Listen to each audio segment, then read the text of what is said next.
আল্লাহর রহমতে এবং দেশবাসীর দোয়ায় আমরা ভালোভাবে গ্রুপ স্টেজ শেষ করে আমরা সেমিফাইনালে এসেছি। তো যে সময়টা আমরা এর মধ্যে পেয়েছি, আমরা ছেলেরা ভালোভাবে রিকভারি করেছে শারীরিক এবং মানসিকভাবে। তো আমরা এই সময়টায় নেপালের দুর্বলতা এবং শক্তি নিয়ে আমরা কাজ করেছি। ছেলেরা পুরোপুরিভাবেই প্রস্তুত সেমিফাইনালের জন্যে, এবং নেপাল ভালো টিম এবং আমাদের টিমও ভালো।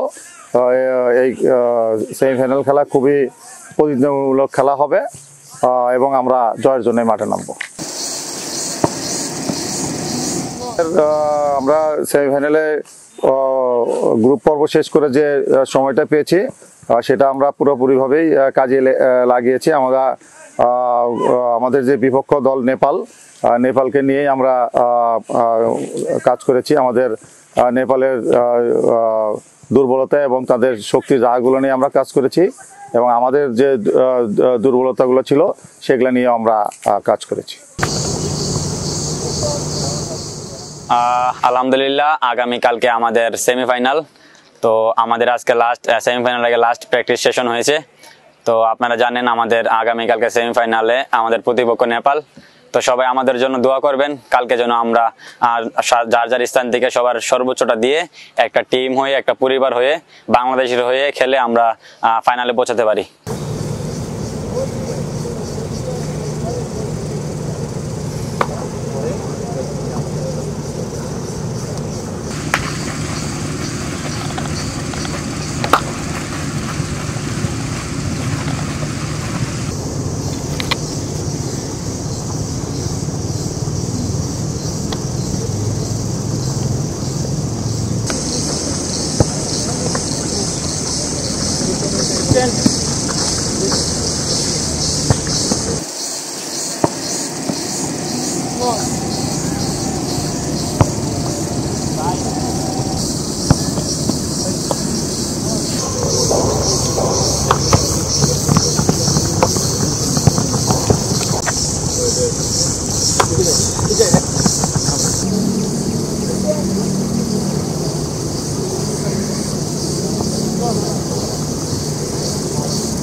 বডিতে ডাইরেক্ট মারলে থাকবে না, অনেক মিষ্টি থাকে।